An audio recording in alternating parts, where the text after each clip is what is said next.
흔히 우리 예배 시간을 하나님을 만나는 시간이라고 하잖아요. 근데 정확히는요, 우리가 눈에는 보이지 않지만은 나의 영혼이 또 영이신 하나님과 만나는 거예요. 물론 우리가 예수 믿으면 우리의 몸과 마음 속에 성령 하나님께서 내주해 계시니까 우리가 언제든지 주와 만나고 교제할 수 있습니다. 하지만 특별히 이 주일 예배 시간은요, 우리의 영혼이 하늘과 연결되는 아주 특별한 시간입니다. 그래서 예수님께서도 예배에 대해서 강조하시기를 예배에서 중요한 것은 어떤 장소나 형식이 아니야. 영과 진리로 하나님께 예배 드리는 것이 중요해 라고 말씀하신 거예요. 영과 진리로 하나님께 예배 드린다. 쉽게 말하면 이거예요. 성령 충만한 마음으로 하나님 말씀을 중심으로 예배 드려야 한다. 하나님은 바로 그런 예배자를 찾으신다고 말씀하셨어요. 우리가 하나님께 예배를 드려야 하는 이유가 뭘까요? 딱 하나예요. 그분이 우리와 이 세상의 주인이시기 때문에 그래요. 창조주요. 이 세상 사람과 이 세상의 모든 것의 존재의 원인, 맨 처음에 있었던 그것, 바로 그분이 하나님이십니다. 게다가 지금도 이 하나님은 살아계셔서 예수 믿고 자녀된 우리들에게 날마다 은혜를 베푸시고 우리의 삶을 다스려 주시잖아요. 그것을 전문 용어로 특별 은총이다, 특별 은혜다 이렇게 얘기를 합니다. 물론 안 믿는 사람들에게도 하나님이 은혜를 베푸십니다. 해도 비춰주시고 바람도 불게 해주시고 비도 내려주시고 그러죠? 네. 믿는 사람, 안 믿는 사람 똑같이 다 하나님이 은혜를 베푸시는 것을 일반 은총, 일반 은혜라고 그러고, 그런데 믿는 자녀들, 우리 예수 믿는 자녀들에게 특별히 하나님이 우리의 삶에 개입하시고 도우시고 인도해 주시는 것을 우리는 은혜 받았다 이렇게 얘기를 하는 거잖아요. 예. 그래서 우리가 매주일 예배를 드리면서 주께서 내게 지난 한 주간 베푸신 그 구원과 은혜를 감사하고 찬양하고 또 말씀을 듣고 또 순종하고 아멘 할 때까지 해야지. 봉사하고 헌신하는 이 모든 게 다 예배예요. 이게 모든 게 다 예배다. 그런데 많은 성도들이 타성에 젖어서요, 이 예배의 본질을 놓칠 때가 많아요. 예배의 주인공 하나님이셔요. 우리가 아니에요. 예배를 받으셔야 할 대상은 하나님이시라니까요. 근데 그 하나님께 예배 시간에 집중하기보다는 내 문제 해결이 더 급해요. 예배 때 하나님이 어떤 분이신지를 깨닫기보다는 내가 구하는 것이 이루어지는 것이 더 중요하기 때문에 네, 그렇습니다. 자, 오늘 우리가 읽은 이 성경 말씀은, 이 본문은요, 사도 요한이 밤모섬에 유배되었을 때 주께서 환상으로 보여주신 그 유명한 하늘나라 예배 장면입니다. 하늘나라 예배 장면을 사도 요한이 환상 중에 지금 보고 있는 거예요. 더 정확히 얘기하면은 이제 이 밤모섬 그 차디찬 그 유배지 그 동물에서 노숙을 할 때 주님께서 이 사도 요한에게 나타나셔서 그의 몸은 살아있는데 그의 영혼만 하늘나라로 끌어올리는 겁니다. 그래서 열린 문을 통해서 하늘나라를 보게 해주시는 그 장면이에요. 그래서 오늘 이 본문을 통해서 예배가 내 인생에, 우리 인생에 왜 이렇게 중요하고 우리에게 어떠한 유익을 주는지를 깨닫게 해주는 그런 말씀이에요. 자, 오늘 말씀의 배경이 되는 것은 1세기 말입니다. 자, 오늘 우리가 21세기를 살아가잖아요. 2000년 전 1세기 말이에요. 오늘 배경이. 자, 이 지도를 보시면 그때 당시 이제 소아시아 교회들, 이 말씀의 배경이 되는 소아시아, 로마 제국의 소아시아 지역이 오늘날의 터키 지역을 얘기합니다. 그때는 로마 제국 소아시아라고 불렀어요. 근데 이 지역에 있는 많은 교회들이 정말 풍전등화 같은 위기에 처해 있었어요. 로마의 도미티안이라는 황제가 사람들에게 자신을 이제부터 나는 오늘부터 하나님이야. 나를 하나님이라고 불러. 주님이라고 불러라고 강요를 했거든요. 근데 로마 제국 안에 있는 많은 사람들이 황제 숭배를 했는데 딱 한 사람들만 거부를 하는 거예요. 그 누구예요? 기독교인들만 이것은 하나님께 우상 숭배하는 일이니 우리는 할 수 없습니다. 그래서 도미티안 황제가 이제 기독교인들을 그때부터 잔혹하게 죽이고 탄압을 해요. 여러분 이 역사적 기록을 보면 로마에도 가면은 콜로세움이라는 그 원형 경기장 있잖아요. 거기에 기독교인들을 다 집어넣고 굶주린 사자떼를 풀어놓습니다. 로마 시민들은 이 굶주린 사자들이 기독교인들을 뜯어먹는 것을 구경하고 박수치고 좋아하는 거예요. 로마가 망한 이유가 있죠, 여러분. 예, 망한 이유가 있는 거예요. 그리고 여러분 기독교 지도자들은요, 그냥 산채로요, 그냥 불을 붙여서 화형을 시켜요. 예. 이렇게 죽였다고. 그래서 여러분 성도들은 매일 로마 황제를 숭배하고 주님이라고 부르고 그냥 살아갈까? 아니면 나는 끝까지 예수를 믿겠다라고 하면서 죽을까, 순교할까라는 이 생사의 갈림길에 날마다 서 있었어요. 게다가 그들의 정신적 버팀목이었던 마지막 예수님의 제자였던 사도 요한이 체포된 거예요. 그도 체포가 됐어요. 그래서 저 에게해에, 저 동그라미 쳤죠? 반모섬으로 유배를 당합니다. 그런데 역사의 기록에 보면은 로마는 처음에 이 영적 지도자였던 이 사도관, 예수님의 마지막 제자였던 이 사도 요한을 공개 처형하려고 했대요. 그래서 어떻게 했냐면 로마 시내에 큰 이 펄펄 끓는 가마, 기름 가마, 물도 아니에요. 기름 가마를 물을 끓여놓고 거기에 사도 요한을 던집니다. 자, 이것은 성경에 나오는 얘기는 아니지만 역사적 기록에 나온 얘기예요. 근데 이상하게 그날 요한이 털끝 하나 상하지 않고 살아난 거예요. 할렐루야. 이때 로마는 당황합니다. 그래서 이번에는 어떻게 했냐면 이제 독이 든 그 물을 마시게 하는데 다른 죄수 2명은 그냥 그 자리에서 직사를 하는데 요한은 그 독을 마셔도 죽지 않는 거예요. 그러니까 로마가 당황을 하고 두려워하면서 결국 소아시아의 이 영적 지도자였던 사도 요한을 죽이는 걸 포기합니다. 그리고 저 반모섬으로 유배를 보낸 거예요. 자, 영적 지도자를 잃은 교회가 스스로 무너지기를 바랬던 것이죠. 이때 많은 성도들이 예배를 드리다가 발각이 되어 고문을 당하고 죽습니다. 지금도 이 세상이 21세기지만 그런 곳이 있어요. 저 북한이나 중국 같은 경우에는 아직도 예배를 드리다가 발각이 되면 고문을 당하고 죽게 됩니다. 우리 지난번에 신의 악단이라는 영화 보셨잖아요. 지금도 그렇습니다. 성도들은, 자, 이 시기의 성도들은 믿음을 지키기 위해 이제 어떻게 하냐면 예배를 그래도 드리기 위해서 지하 무덤 속으로 들어갑니다. 이 로마의 무덤은요, 우리들의 무덤하고 달라요. 우리는 이렇게 봉분이잖아요. 그런데 이 로마의 무덤은 이 지하로 되어 있어요. 실제로 성지순례 가보면 한 20m, 위로 20m 이렇게 되어 있어요. 그래서 그런 굴들이 땅에 파져 있는데 이 벽에다가 구멍을 뚫고 거기다가 사람 시체를 집어넣고 거기에다 돌로 딱 막아놓는 게 그들의 장례 풍습이거든요. 근데 그 지하 무덤 속에 다 들어가서 사는 거예요. 그리고 예배 드리는 것이 거기서 결혼식도 하고 밥도 먹고 예배도 드리고 다 하는 거예요. 지하 무덤 속으로 들어가고 그 다음에 우리 소곤사님은 성지순례 지난번에 갔다 오셨죠. 저 소아시아 지역에 험준한 산들이 있는데 그 바위산에다가 바위를 뚫고 거기에서 이제 신앙을 지키면서 사는 거예요. 그러자 이번에 로마 황제가 회유 정책을 씁니다. 야, 눈 딱 감고 한 번만 예수를 부인해라. 그리고 나 황제를 하나님이라고 주님이라고 부르면 그러면 봐주겠다. 한 번만 해. 그러면은 지역 상인 조합에 이 길드에 너희들 들어가서 먹고 살기 편하게 내가 해줄게.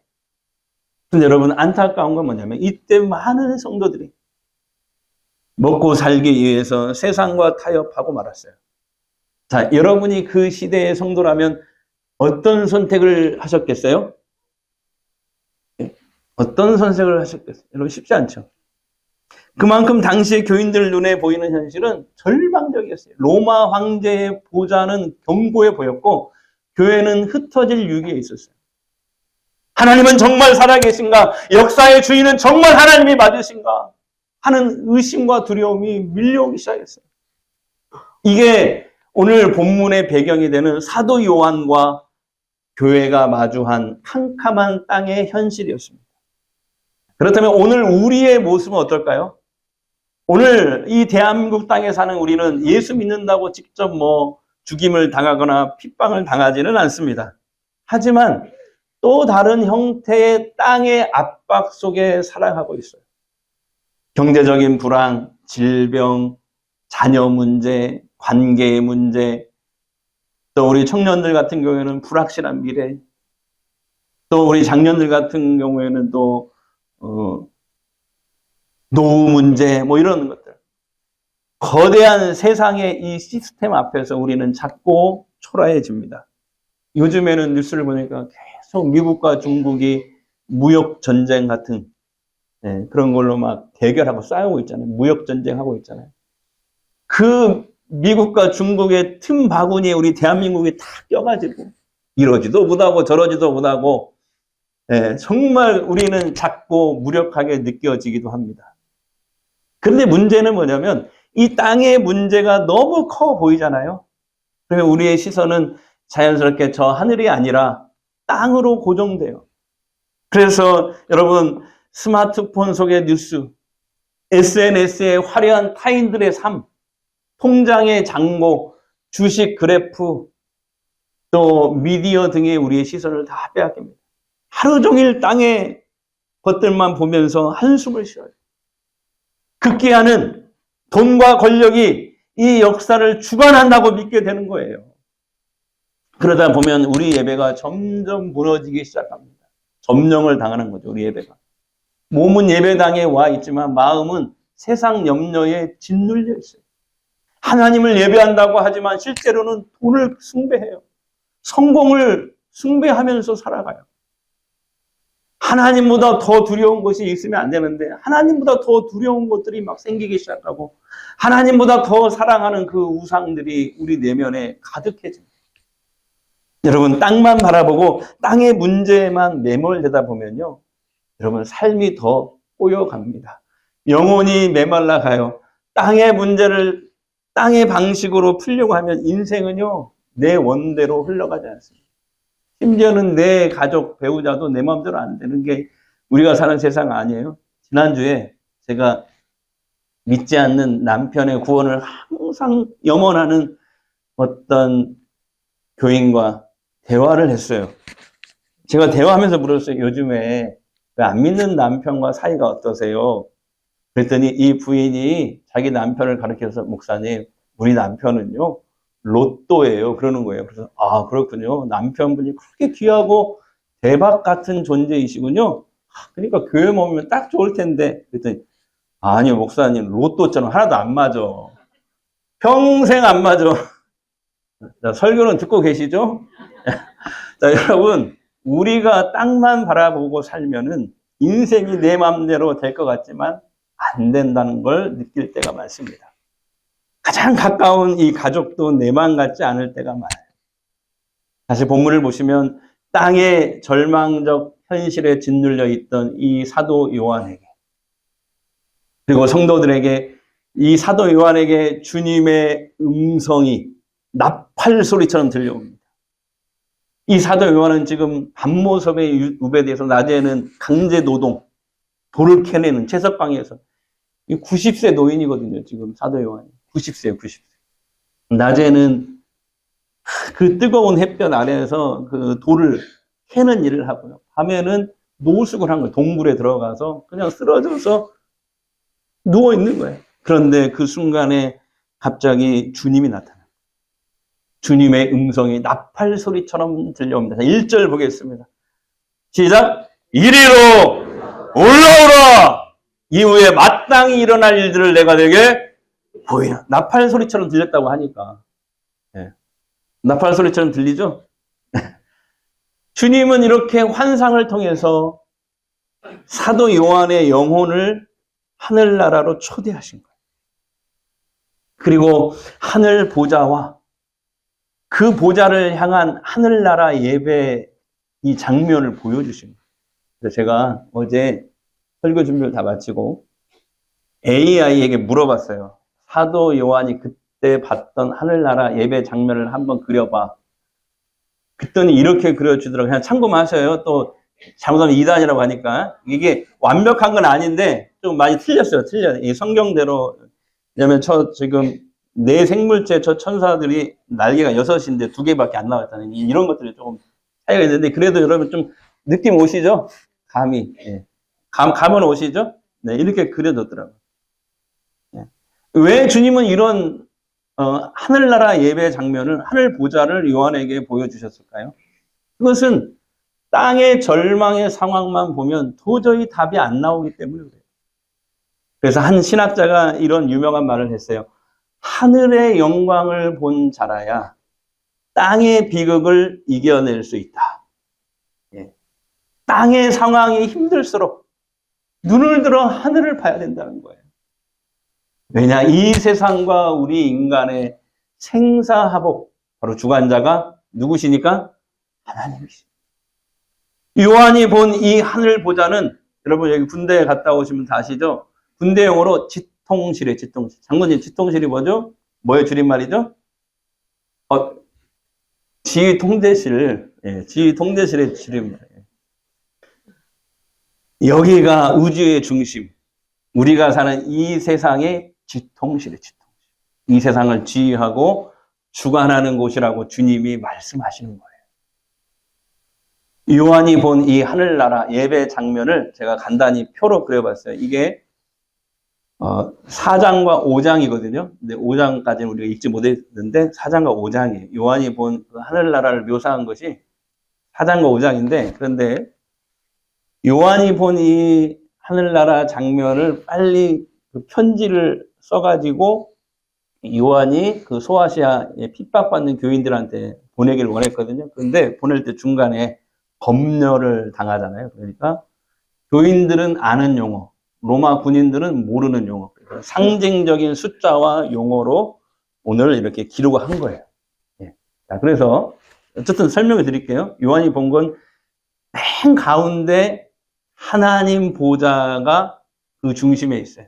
그리고 5장에 보면은 오른쪽에 어린 양이 계신데, 어린 양은 우리는 알죠? 어린 양이 누구예요? 예수 그리스도. 예수님이 하나님 보좌 오른편에 계시고, 그다음에 오늘 말씀에 보면 그 앞에 7 영이 계시다. 7이라는 숫자는 7분이 계신다는 뜻이 아니고, 7은 유대인들은 완전한 이런 뜻이에요. 완전. 7이 완전이거든요. 그래서 완전한 하나님이신 성령님이 이 보좌 바로 앞에 계시고. 그러니까 여러분, 지금 주님이 사도 요한에게 얘기하는 것은 이 세상이 로마 황제가 역사를 다스린다고 생각하지만 진짜 이 세상 통치자는 저 하늘 보좌에 계신 삼위일체 하나님이시라는 뜻이에요. 그런데 오늘 말씀해 보니까 하나님은 어떤 모습이냐, 이 사도 요한이 보니까 막 찬란한 빛이 확 나는 거예요. 벽옥과 홍보석 같은 영광의 광채에 쌓여 계시고 무지개가 보좌를 두르고 있어요. 자, 우리는 무지개 알죠? 무지개 보면 구약성경에 보면 하나님이 심판을 하셨는데 심판 중에도 긍휼을 베푸시겠다는 표시로 한 게 무지개잖아요. 그러니까 하나님 어떤 하나님이에요? 무서우신 하나님, 심판하시는 하나님이시지만 그래도 심판 중에라도 은혜를 베푸시고 긍휼을 베푸시는 그런 하나님이시다라는 걸 뜻하는 거예요. 그런데 어쨌든 사도 요한이 본 이 하나님의 모습은 막 빛이었어요, 빛. 찬란한 빛. 뭐, 벽옥과 홍보석, 거기서 나오는 막 색깔, 찬란한 색깔들이 막 찬란하게 빛이 나는 그런 모습이었다라는 것입니다. 자, 그 다음에 계속 이 그림을 보시면요. 저 하나님 보좌를 중심으로 동심원처럼 이렇게 둘러싸여 있는 거예요. 둘러싸여 있는 천상의 존재들이 하나님 쪽을 향해서 둘러싸서 찬양과 예배를 드립니다. 정신 차리세요. 이게 좀 요한계시록 제가 잘 들으셔야 돼요. 여기 지금 내 생물체들이 내 생물체들이 뭐냐면은 이게 이제 내 생물체라고 얘기했지만은 원래는 그룹과 수랍 천사들이에요. 그 대통령 곁에 항상 경호실장이 붙어 있듯이 하나님 보좌 가까이에서 하나님을 모시는 최상급 천사들입니다. 그런데 오늘 사도 요한은 내 생물체라고 그냥 얘기한 거예요. 자, 그들은 하나님 제일 가까운 데서 24시간 쉬지 않고 오늘 말씀처럼 거룩하다, 거룩하다, 거룩하다 외치면서 하나님을 찬양하고 예배하고 있어요. 그런데 이 요한이 본 이 네 생물체, 다시 말하면 이 그룹 천사, 스랍 천사들의 모습은 조금 우리의 상상을 깨는 모습입니다. 잘 생각해 보세요. 날개가요, 이 천사들, 날개가 6개입니다. 곤충이 6개잖아요, 날개가. 잘 상상을 해보세요. 그런데 몸 앞뒤로 우리 눈이 있죠. 눈동자 이렇게 움직이는 이 눈이 몸 앞뒤로 막 가득 붙어 있는 거예요. 느낌이 어떠세요? 우리 반주자님? 징그러요? 눈이 막 앞뒤로 막 가득하고, 이게 지금 천사의 모습이란 말이에요. 하나님 보좌에서 둘러싸인 날개여서 몸의 앞뒤로 눈이 가득하고, 그 다음에 얼굴은 네 천사가 다 달라요. 한 사람은 사람 얼굴, 한 사람은 독수리 얼굴, 하나는 사자 얼굴, 하나는 송아지 모습을 하고 있어요. 이건 뭐냐면 지구상의 모든 생명체를 대표하는 거예요. 자, 그래서 여러분, 이 성경은 더 이상 알려주지 않아요. 그러니까 성경이 알려주지 않는 것은 어떻게 해야 되냐면은 나중에 하늘나라 가면 물어봐. 그러면 돼요. 근데 하나님이 가르쳐 주지 않는 것을 어거지로 이것을 막 알려고 그러면 그래서 이단이 나오는 거예요. 자, 그 다음에 이 네 생물체, 이 천사들 뒤로 뭐냐면 24장로들이 금관을 쓰고요, 흰 옷을 입고 보좌에 앉아 있대요.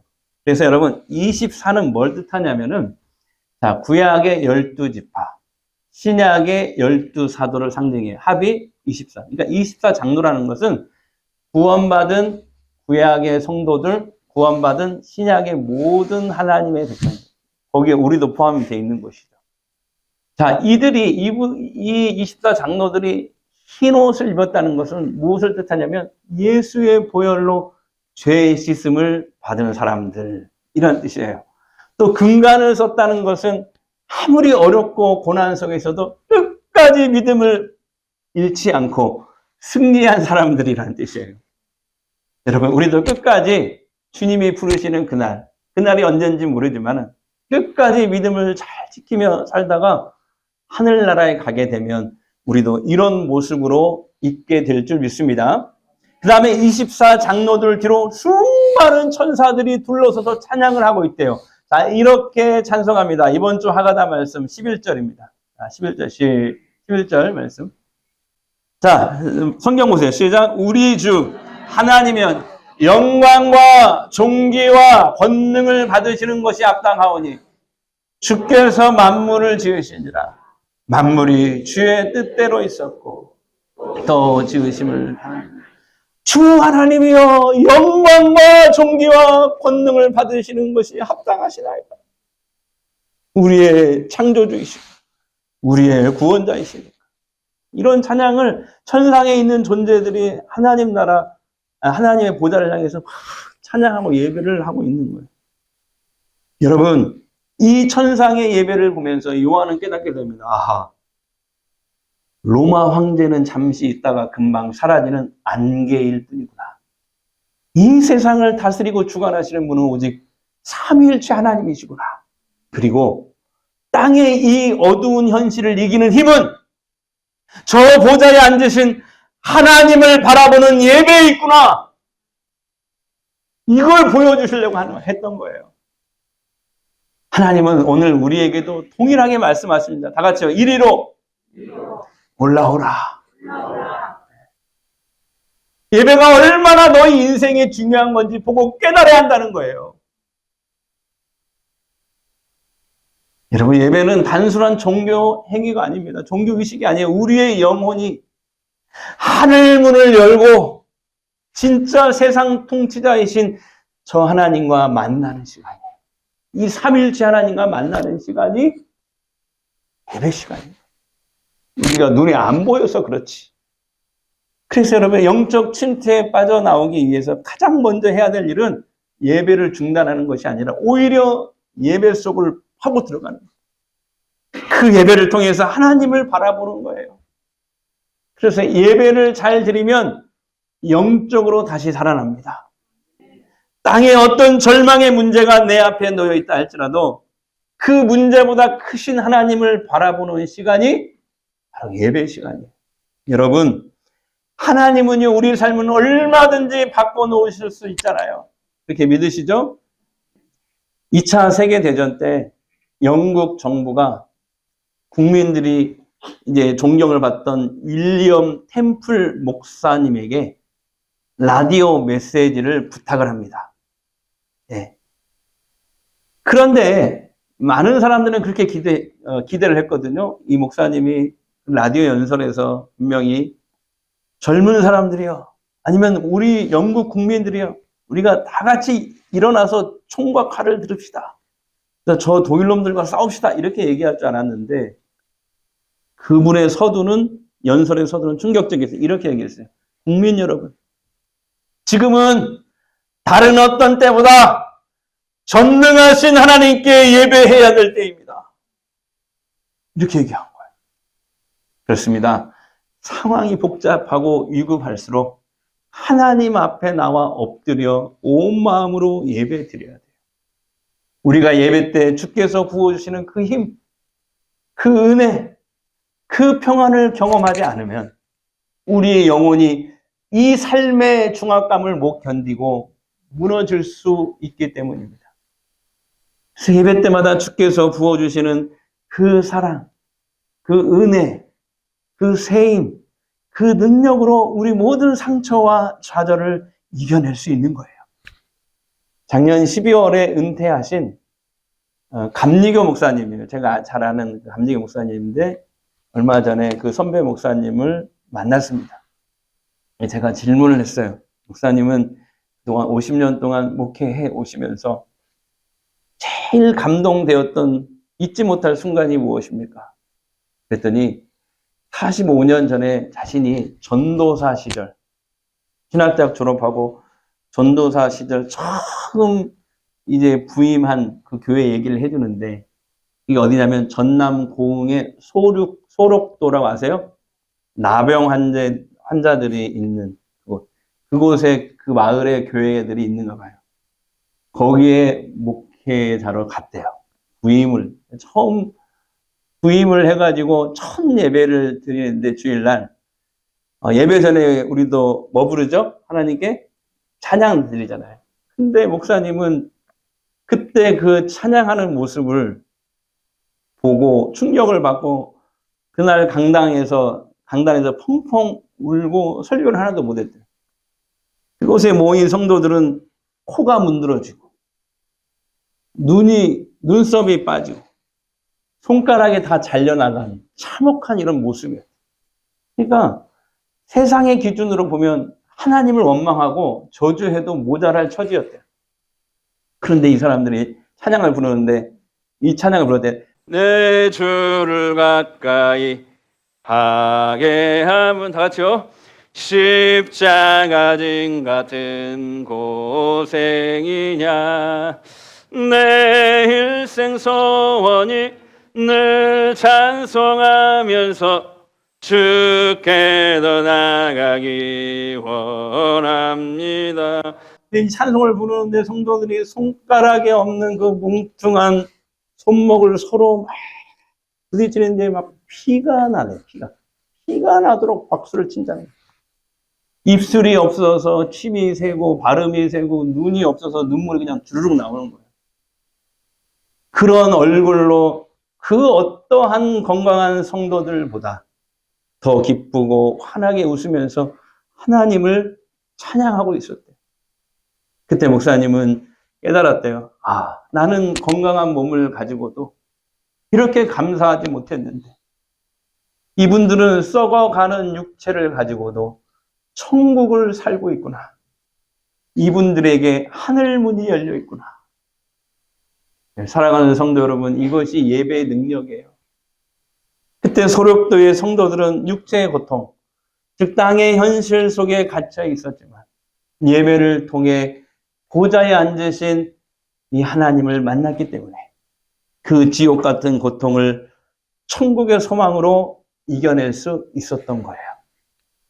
오늘 우리의 삶이 아무리 무너져 내려도 예배의 자리를 지키시기 바랍니다. 예배의 자리.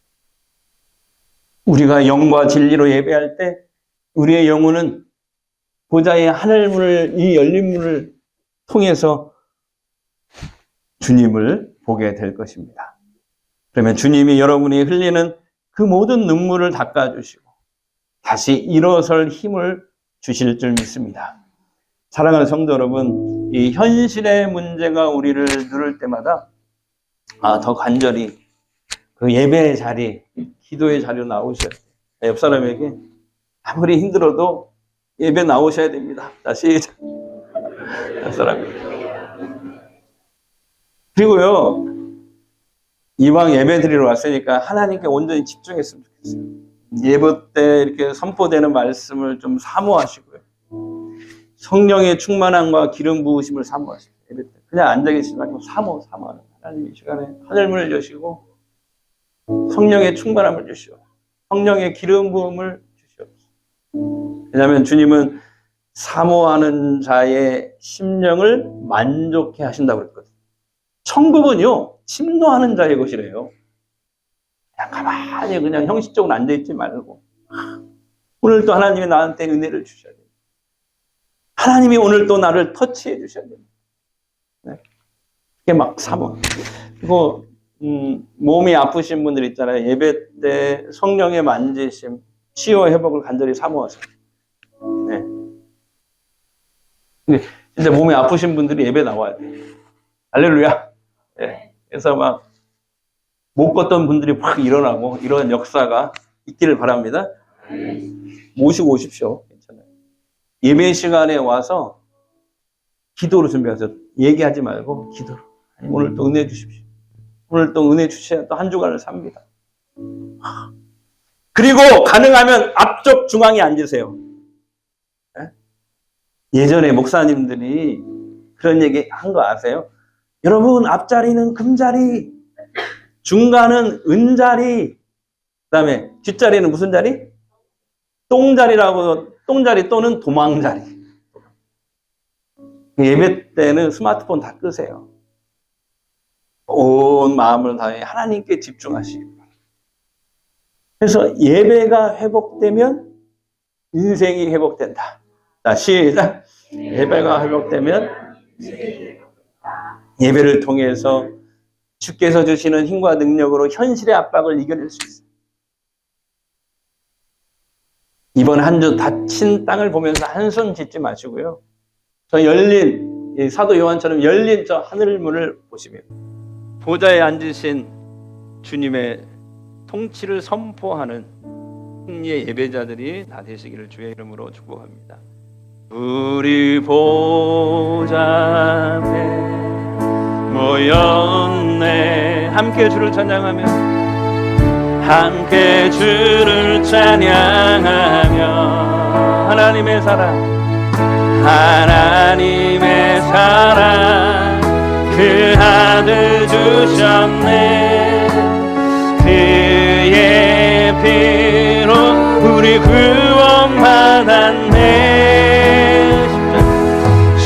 십자가에서 쏟으신 그 사랑 강같이 온 땅에 흘러 각 나라와 족속 백성 만원에 구원받고 주 경배드리 구원하심이 아멘.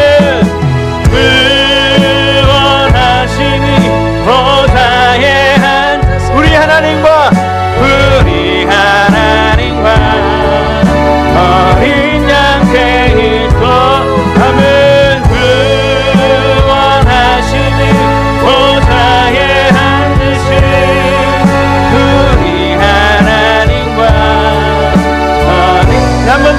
기도합니다. 구원하심이 아멘. 구원하심이 보좌에 앉으신 우리 하나님과 어린 양 케이토나 구원하심이 보좌에 앉으신 우리 하나님과 어린 양 케이토나. 사랑하는 성도 여러분, 이 시간 한번 우리 합심으로 기도하는데요.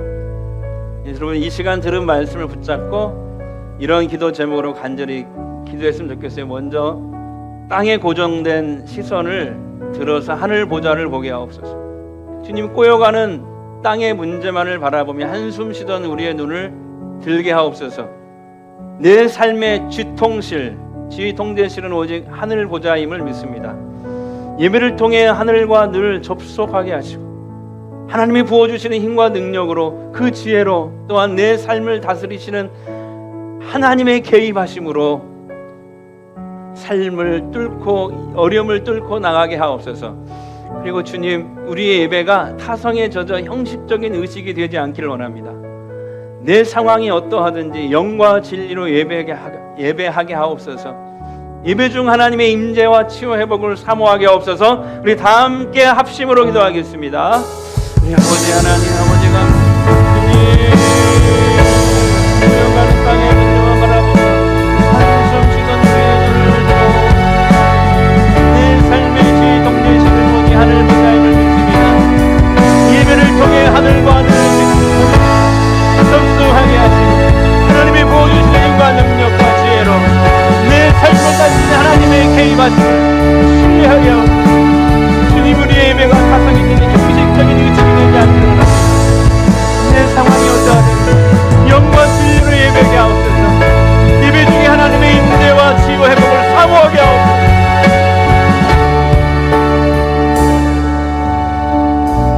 사랑과 은혜가 풍성하신 하나님 아버지, 오늘 말씀을 통해 닫힌 땅의 현실을 이기는 유일한 열쇠가 열린 하늘의 예배임을 깨닫게 하시니 감사합니다. 우리는 그동안 눈앞에 보이는 경제 위기, 자녀의 문제, 관계의 아픔이라는 땅의 현실에만 짓눌려 살았습니다. 내 뜻대로 되지 않는다고 원망하며 하나님보다 문제 해결을 더 숭배했던 우리 연약함을 용서해 주시옵소서. 주님, 이제 간절히 구하오니 반모섬의 요한에게 보여주셨던 그 하늘 보좌의 영광을 오늘 우리들에게도 보여주옵소서. 소륙도의 성도들이 육체의 고통을 넘어 천국을 누렸던 것처럼 우리 성도들이 어떤 절망적인 상황 속에서도 예배를 통해 하나님의 위로와 하나님의 은혜를 경험하게 하옵소서. 이제는 예배를 구경하는 자가 아니라 생명 다해 영과 진리로 드리는 예배자가 되기를 결단합니다. 우리 예배가 회복됨으로 가정이 살아나고 일터가 풀리고 꼬인 인생의 실타래가 풀리는 역사를 경험하게 하옵소서. 이제 치유 기도하겠습니다. 여러분, 아픈 곳에 손을 대십시오. 마음이 힘드신 분은 두 손을 가슴에 얹으십시오. 이 시간에요, 우리 주님이 원하시면 어떤 질병이라도 고침받을 줄 믿습니다. 주님, 아픈 내 몸과 마음을 만져주옵소서. 회복시켜 주옵소서. 성령의 기름을 발라 주옵소서. 치유의 광선을 비춰 주옵소서. 하나님의 살아계심을 보게 하옵소서. 모든 질병과 가난, 고통과 저주는 예수의 이름으로 물러갈지어다. 소멸될지어다.